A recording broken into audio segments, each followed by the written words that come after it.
کومو کسانو چې خپل د ټیک ټاک اکاونټ مونټایز کړی دی نو په هغې کې 1 لاک ویوز چې دي دا په یوه میاشت کې پکار دي. نو ځینې کسانو په ذهن کې دا چلیږي چې دا یو پیره پوره کول دي او دوباره بیا د دې پوره کول چې دی دا نشته.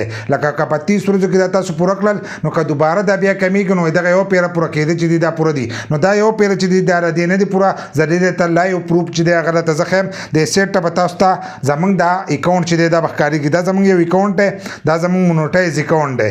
موږ دا مونټایز کړو، بیا موږ دې ته ویډیوګان چې دی ډېر وخت چې دی نه ورخېجول نو د هغې د وجې نه چې دی زموږ په دې ویډیوګانو باندې هغه ویوز چې دي دا کم شو. نو دا بیا چې دی ډسکوالیفای شو. لکه زموږ دا اکاونټ چې دی دا بیا مونټایز نه و. نو دا اوس موږ تاسو ته کولاو به دې کې تاسو ته ښیو چې څنګه دغه کار کوي که نه کوي. د دې لپاره موږ چې دا اپلای هم کړې ده، تاسو ته به ښکارېږي. اوس دغه شانتې چې دی دا موږ کولاو ډسکوالیفای شوی دی، تاسو وکتو.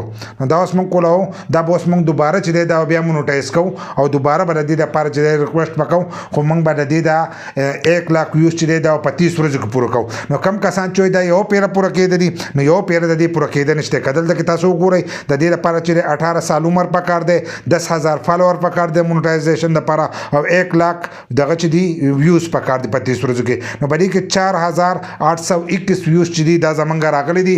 دا زمونږ جوړ اکاونټ او بند پروت نو د دې د وجې نه چې دی دغه ویوز چې دي دا په دې باندې پراته دي.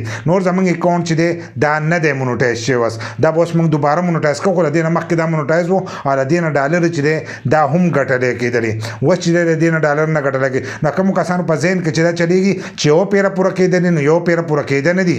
کله چې د دې میاشت پوره شي نو باقي کټ کېږي. کم چې تاسو په میاشت کې پوره کوئ نو هغه حسابېږي. که ستاسو دغه 1 لاک نه په کمه شو نو که ستاسو د اکاونټ مونټایز وي نو هغه به ډي مونټایز شي. لکه تاسو بیا د هغې نه روپۍ چې دی دا به نه شئ ګټلی. نو په ذهن کې که ستاسو دغه خبره دا به تاسو پوره کوئ، مسلسل به دې له ویډیوګانې ورکوئ. لکه څنګه چې اوس موږ دا اکاونټ چې دی دا دوباره روانو او دوباره به اوس په دې باندې 1 لاک ویوز چې دی هغه به هم پوره شي او دوباره به دا موږ هم مونټایز کوو. په هغې به له هم انشاءالله جدا ویډیو چې دا هغه به له جوړوم چې کله دا موږ مونټایز کوو. نو کومو کسانو په ذهن کې دا چلېږي که تاسو 1 لاک پوره کوئ، خو کله چې د دې دا 30 ورځې پوره کېږي نو باقي 31 ورځې چې کېږي نو هغه شاتنۍ ورځې چې دی هغه د دې نه کټ کېږي. که په هغې کې تاسو 10,000 ویوز جوړ کړئ نو هغه 10,000 ویوز چې دي هغه د دې نه کټ کېږي. خو هلته کې که هغه 1 لاک 10,000 وي او 10,000 ته کټ شو نو ستاسو هغه دغه چې دی اکاونټ مونټایز پاتې. خو کله که ستاسو 1 لاک یا د دې نه 10,000 کټ شو نو تاسو ته به هلته کې 90,000 ویوز چې دي دا به ښکارېږي او ستاسو اکاونټ چې دی دا به ډي مونټایز کېږي. نو دا یو پیره پوره کېده نه دي،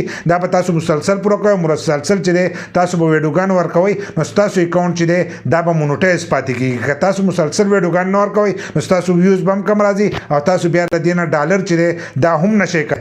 مسلسل ویډیوګان ورکوئ چې ستاسو اکاونټ چې دی هغه په پورته روان وي. لکه څنګه زموږ اکاونټ ناسو موږ ویډیوګان نه ورکول، موږ نوی اکاونټ جوړ کړو او نوی مونټایز کړو. خو اوس دا چې دی دا دوباره روانو نو چې دوباره دا روانو نو دې اوس موږ مسلسل ویډیوګان ورکوو. اوس په یو څو ورځو کې چې دی د دې دا ویوز چې دی دا پوره شو دا به دوباره مونټایز شي.